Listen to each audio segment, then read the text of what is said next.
Welcome back. I'm not sure if I was live yet, but welcome back. We're joined by world number 2, Fabiano Caruana, and our tournament leader. It's yet to be seen whether Wang Hao will join you in the lead or not. Today you beat Vladimir Fedoseev, but first let's go back to yesterday. What a game and what a close shave. Yeah, I wasn't particularly proud of that game. I just blundered something horribly in the opening in a good position. I played queen d7. Blundered knight g2 and my position becomes, like, I thought borderline losing. And then, I mean, I didn't defend very well.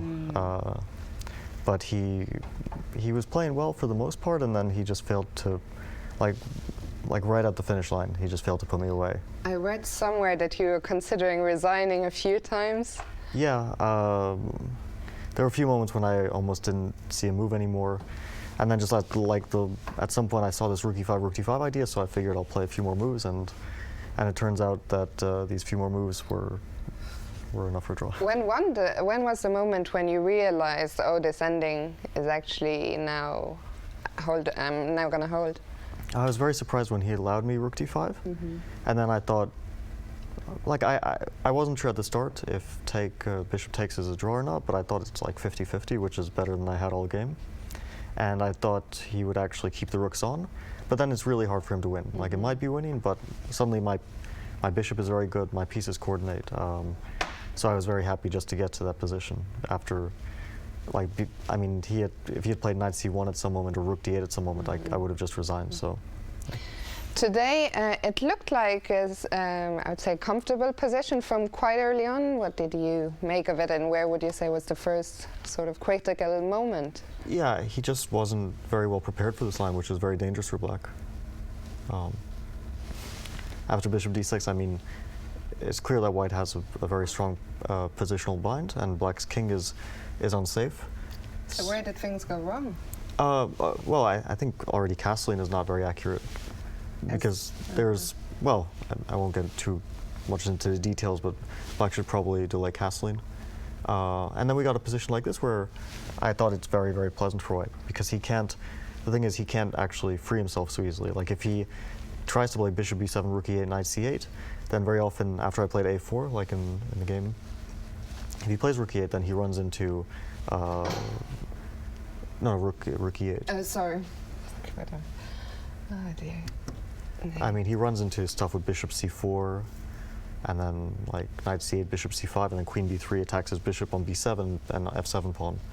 So, yeah, I don't know, maybe I should have played b4 here, but I wasn't sure about that position after rook a8. I kind of regretted not playing it, but but it's also not easy to, like, it's a sort of position where it's clear that white has a very good position, but you play one inaccurate move and it goes away. But I'm not sure if h4 is correct. It doesn't feel correct, but I don't know, I kind of decided on it a bit intuitively because I wasn't really happy with other options. And I was surprised when he went for this b4. I thought, like, it's very good for me again. And yeah, I mean, this moment is a very clear mistake, because he had this option, and it just forces this, and I was very surprised he didn't go for it, because it's unpleasant for black, but you're unlikely to lose anytime soon here, and you put up a long defense and you probably hold. While after d5, you think the position was just winning for you after queen c5? Yeah, I mean, the thing is, now my b pawn is so dangerous. He probably can put up more resistance, but it looks borderline or just completely lost. You just had a long post-mortem with your opponent. I just arrived for the end of it. There was a very funny line that you showed in the end. I don't know if you can show that again, with where he makes a queen. What do you call it? I'm having a mind blank. The line that you showed in the end with queen d1 with knight g5.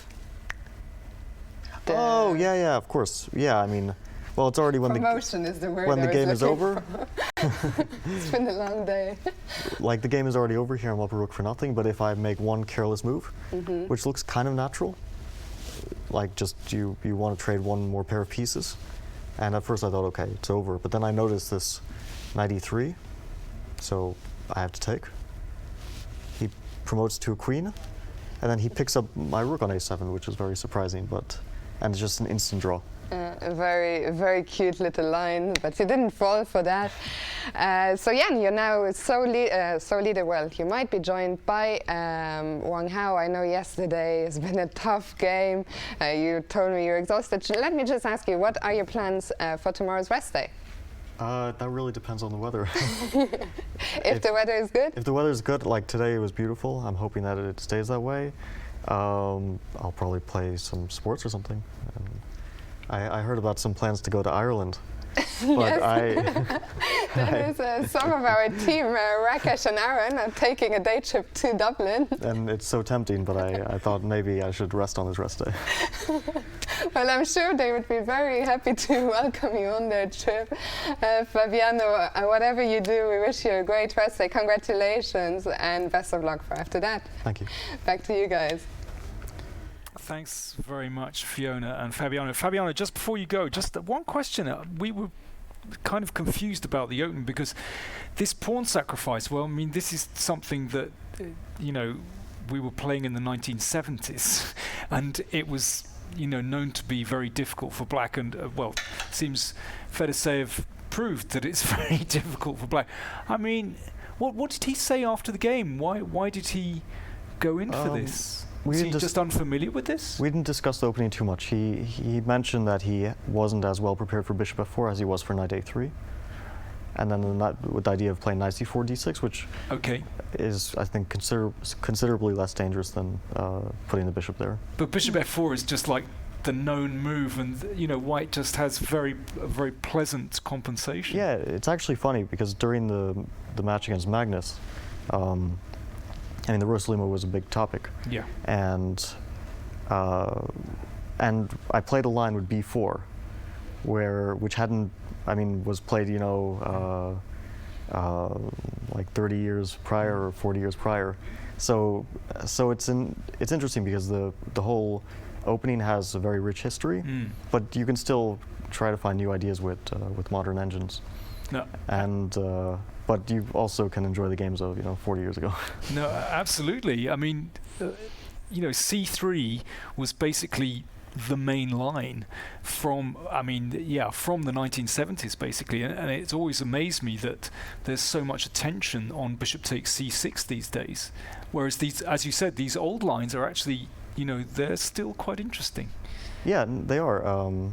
I think that's more of a modern trend to avoid computer analysis, because this is a very concrete line, and if you analyze it properly, you could probably work it out to equality.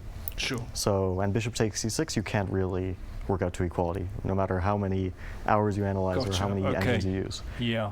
So it's kind of a matter of a taste. But for tournaments like this, where your opponents don't have so much time to prepare, then c3, well, as you proved, extremely dangerous. Yeah, I thought he might not be as well prepared for it as other, and I haven't played it before, so it was worth a try.